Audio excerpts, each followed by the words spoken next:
Hey everybody, welcome to Let's Make a Model Part 6 for the Battlewagons. And as you can see here, the sides are on the Battlewagon.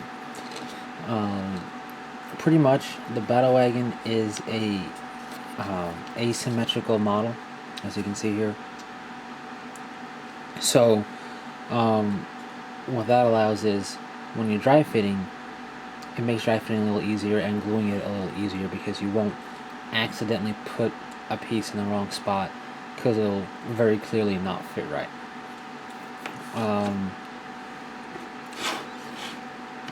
It was pretty simple. The pieces don't really touch each other, the sides. The sides touch the centerpiece that we did before, so make sure that's done well.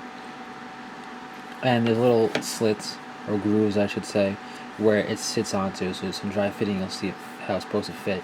When you glue it, it pretty much sits there pretty nicely and just dries. So that's nice. The painting is standard. It's homework on purple, then bluish purple for the purple, blood red for the red spots, and bulka metal with a heavy devil mud wash for the metallics. The reason for the random red bits is to convey red paint job throughout the model without having it have a solid red paint job for the entire model. I'm doing this because I wanted the model to match with the rest of the arm, and I didn't want it to be just red with some purple highlights onto it. So that's why I'm doing it this way. Anyways, the model is coming together rather well.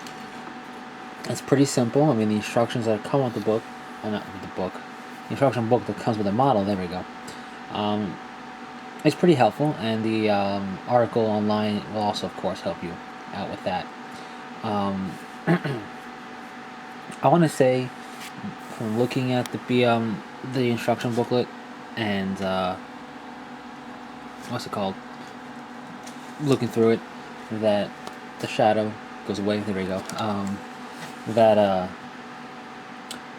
want to say we're tentatively halfway there.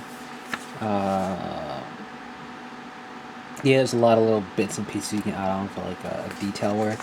But I do believe we are pretty much halfway there. Maybe 45%, maybe 43%, but almost halfway there, if not there already, which is good. And I think, now you guys don't know this because you don't see what I'm doing all the time, but since I don't work on these things every day, and I work on it fairly limitedly while working on a bunch of stuff at the same time, so I don't get to invest as much time into these guys in one sitting as I'd like to. But for the time I spent on it, I think it's going pretty quick, especially for a vehicle I'd never built before, and it's two of them. It is a little bit tinier than I guess some people like, but I think it does well for representing a battle wagon. I mean, it looks, not now because it's not done, but it will look imposing. So that's pretty much it for getting into this spot as it is now. I did take pictures while I was gluing it together, so in a couple of days, hopefully the Fortress Monastery blog will be updated by me, obviously. Hopefully, if I have the time, in a couple of days, it should be updated to show that with some blurbs, if you will, some captions, I guess, about gluing it together and talking about that, showing you specific things. Well, mostly showing you like the front and the back glued together and whatnot. Not much to say about this step. It's very straightforward. It can be a little bit not daunting but confusing because of the dry fitting, because it doesn't, while there is grooves, I guess they start here for the front piece as well. There are grooves, but there's nothing really supporting. You gotta kind of make sure it lines up right and against this and flush. But again, dry fitting multiple times, taking the time to dry fit it, will help you immensely. Also, make sure it's flat. Like if it isn't a flat piece, it won't sit right, so clip and file that down. Don't worry about if you already painted it. I had to do that in two spots. Where it's sitting, you won't see it, so that's fine. I used plastic glue here. The plastic glue gave a little leeway where it's an adhesive, obviously, but it's not like Zap-A-Gap or other super glues where it almost dries instantaneously. This gives you some wiggle room to, if it didn't sit 100% correctly the first time, you can wiggle it around without breaking the glue or snapping the glue off.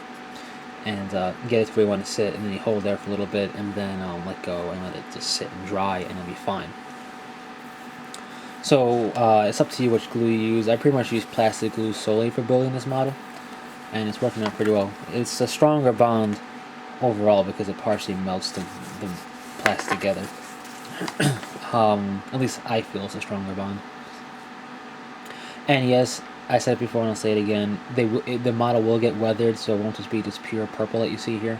This little purple the purple people eater or something like that. It will get some damage done to it, just like some dry brushing of Vulcan or whatnot, to signify it being out in the field, being orky, being used a lot, and not properly maintained. So, to show you where we're at, the glare, we just finished part 7 essentially, which is this part. We're going to do part 8 for the next step, and only part 8. It's not much to it. It's the top part gets put on, the front part gets put on for the cab section, and then we do the exhaust over here. So it's not a lot to do, so it should go a little quicker. I'm only doing that because I looked ahead, obviously, to see what's up with building this battle wagon. And the step after that, it's got a lot of little detail pieces to do, and that's the step where we'll add the def roller. So it's going to take some more time. So that's why we're just doing this step 8, I think it was, whatever number it was, that next step only. So hopefully when I have time to get around to actually doing it, it should go by pretty quickly. It's not that much. And it'll look more completed, and especially in the front area. It'll look like something pretty much ready to go, almost. We're also getting to the part where I'm going to be able to add the boarding planks very soon, and the wrecking ball will come more towards the end. But it's getting there, and I think it's looking pretty good so far.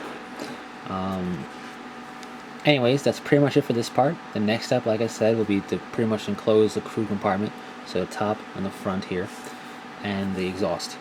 And then, so the next time you see this thing in a video and pictures, aside from the blog post that supplements this video, so the next one after that, in both video and blog post, will be with the front and top on for the crew compartment. And it'll be looking more and more like it's ready to go roll onto the battlefield and get probably blown up. But that's cool. Anyways, hope you've been enjoying. It is a little bit slow going because it's my first time doing these vehicles. It's doing 2 vehicles at the same time, and I don't have all the time that I have free to to give to the battle wagons. But I am doing it as fast as I can without making it sloppy or anything. That's pretty much it. One little thing is, you'll see inside there's not much detail, especially on the sides. On the inside of the crew compartment, there is some detail here, but you're pretty much not really going to see into it really. So painting this was kind of a moot point, but it was. I did it. I mean, to make it like fully painted, quote unquote. And there is a little vision slit here that you could kind of peer into it, and seeing it painted at least will help instead of it being gray. But just thought I'd point that out. Anyways, hope you've enjoyed, and until the next video, take it easy.